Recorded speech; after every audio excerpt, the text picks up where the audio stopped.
It's still 2 years away from Australian showrooms, and in fact it's still 9 months away from even German showrooms, but this is the new Audi A3 e-tron. In fact, it's a prototype. And somehow, Drive.com managed to score this exclusive impression. So we couldn't knock it back. The hybrid modes are in fact selectable. You can choose to run purely on electric, you can force the electric motor to charge the batteries, or you can save some electric power for when you know that you're coming into a city. Most people, though, are just going to leave it on automatic and let the driveline make its own decisions. I mean, that's what computers are for. Are there compromises in it being a hybrid? Well, there's a couple. For a start, you don't get a spare tyre, you get a puncture repair kit. And the fuel tank's now 40 litres instead of 50 in the normal A3 hatchback. But get this car scored on the official test cycle 1.5 litres per 100 kilometres of fuel consumption. And that's incredible. That's 35 grams of CO2 per kilometre. Unheard of, really. And with the petrol and the electric running, you can get 940 kilometres of range. But really, it's the plug-in nature of this car that's going to make it appeal to people. It really is a new way of looking at the whole hybrid thing.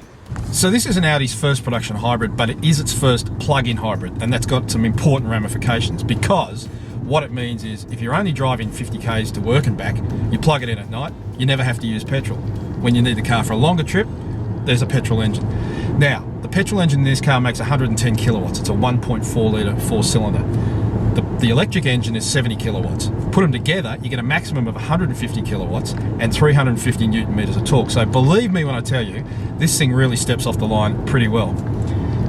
It's also a good example of how far hybrid technology has come, because in the old days, or in early hybrids, you really were aware that the thing was a hybrid.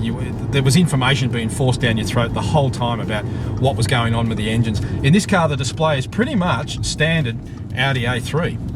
And the car drives, well, pretty much like an Audi A3, which is, a good thing. I guess that's the point of this car. When the electric motor is powering it, it's very quiet, but really that's the only difference. It doesn't feel heavy. It is a little bit heavier, about 200 or 300 kilos more than a standard A3, but you don't actually feel it because it hasn't destroyed the ride.